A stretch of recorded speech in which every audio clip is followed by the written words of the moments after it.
చేస్తామన్నారు. ఏదైతే అటాక్ జరిగిందో దానికి కావాల్సిన సంబంధించిన సీసీటీవీ తీపించండి అని రిక్వెస్ట్ చేశాము. సార్ వాళ్ళు ఇన్వెస్టిగేషన్ స్టార్ట్ చేస్తామని చెప్పారు. అండ్ నా పైన మళ్ళీ నిన్న రాత్రి జరిగిన దాడి గురించి కూడా ఎంక్వైరీ చేస్తామని చెప్పారు. లేదు, దీంట్లోనే యాడ్ చేశారు.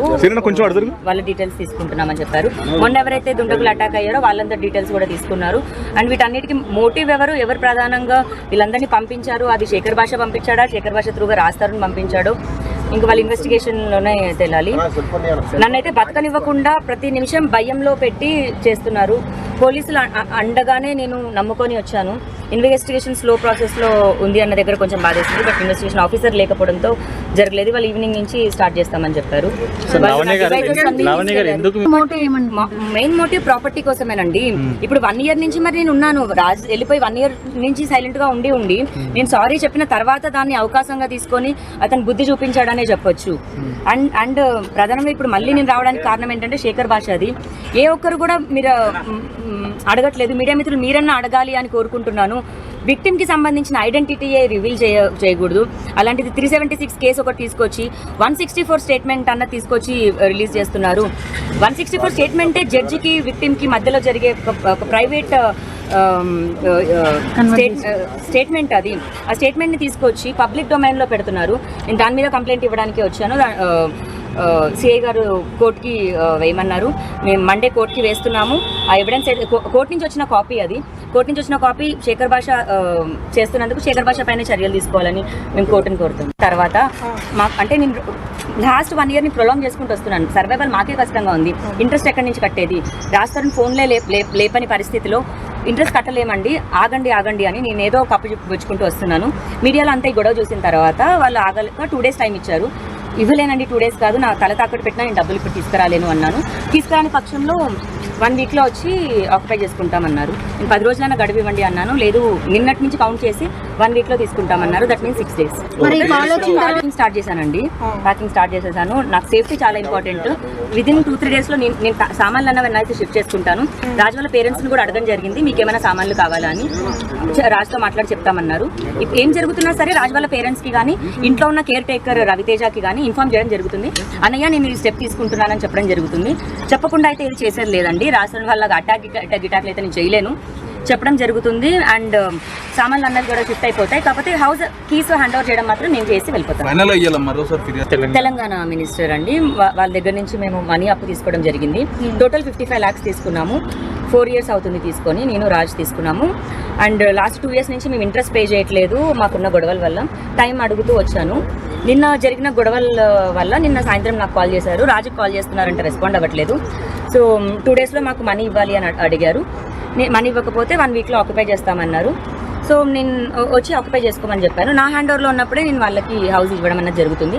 నేను హౌస్ వెకేట్ చేస్తాను. కానీ రాజస్థాన్ నాకు 55 lakhs ఇచ్చినా సరే హౌస్ డాక్యుమెంట్స్ కానీ హౌస్ రాజస్థాన్కి హ్యాండ్ ఓవర్ చేయొద్దు అని నేను కోరుతాను. ఎందుకంటే అందులో నా వాటా కూడా ఉంది కదా. ఏంటి అని మా కోర్టు తెలియ వరకు హౌస్ అయితే ఇంకా నాకు కానీ రాజుకు కానీ జరగదు.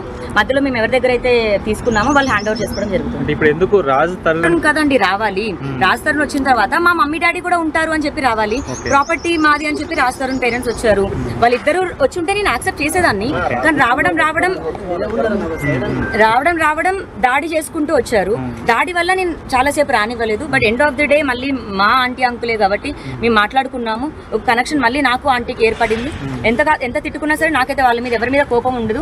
నేను వాళ్ళందరినీ రానిచ్చాను. ఇప్పుడు ఒక 5-6 daysలో లెస్ దాన్ వీక్లో ఆక్యుపై చేసుకుంటారు. ఆక్యుపై చేసినప్పుడు అందరికీ తెలుస్తుంది. ఇప్పుడే నేను చెప్పదలుచుకోలేదు, వాళ్ళని ర్యాప్ కూడా చేయదలుచుకోలేదు. అండ్ మంత్రి తాలూకా వాళ్ళు కాకపోతే ఇప్పించిన దానికి నేను ఉండడంతో మధ్యలో నేను ఉన్నాను.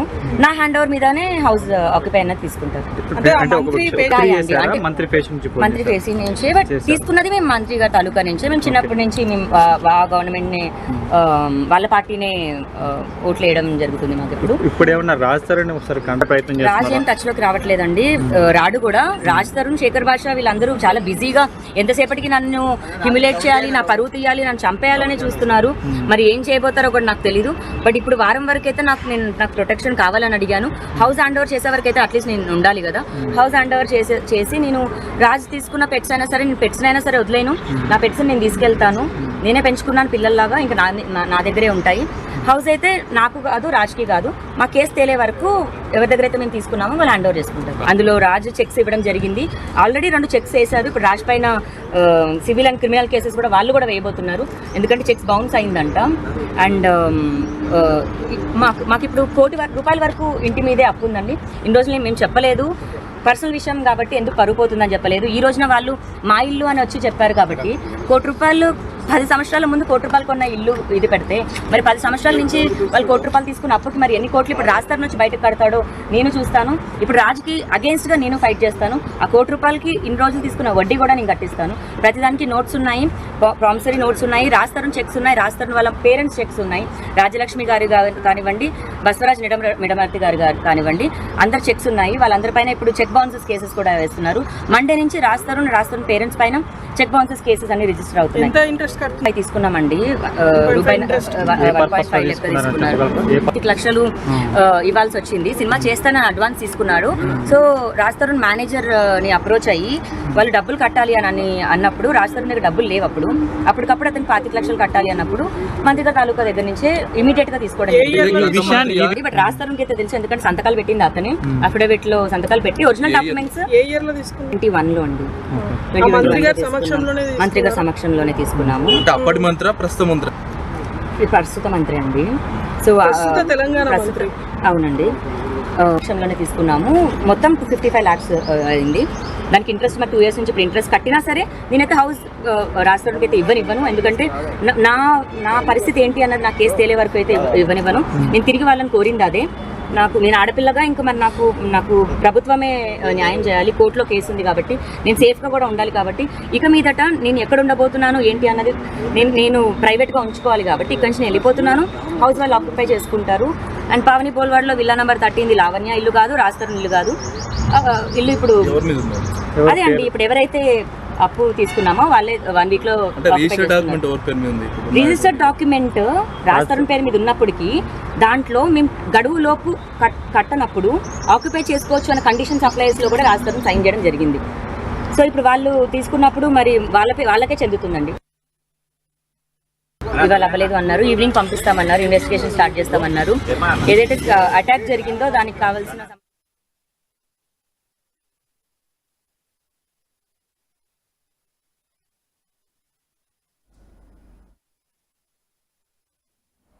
రైట్. ఇక తనను అనుక్షణం బెదిరిస్తున్నారని, తనకు ప్రాణహాని ఉందంటూ లావణ్య ఆరోపిస్తోంది. అయితే పోలీసులకు చెప్పిన న్యాయం జరగడం లేదని, ఇక పోలీస్ స్టేషన్లోనే ప్రాణాలు విడుస్తానంటూ లావణ్య హెచ్చరిస్తోంది.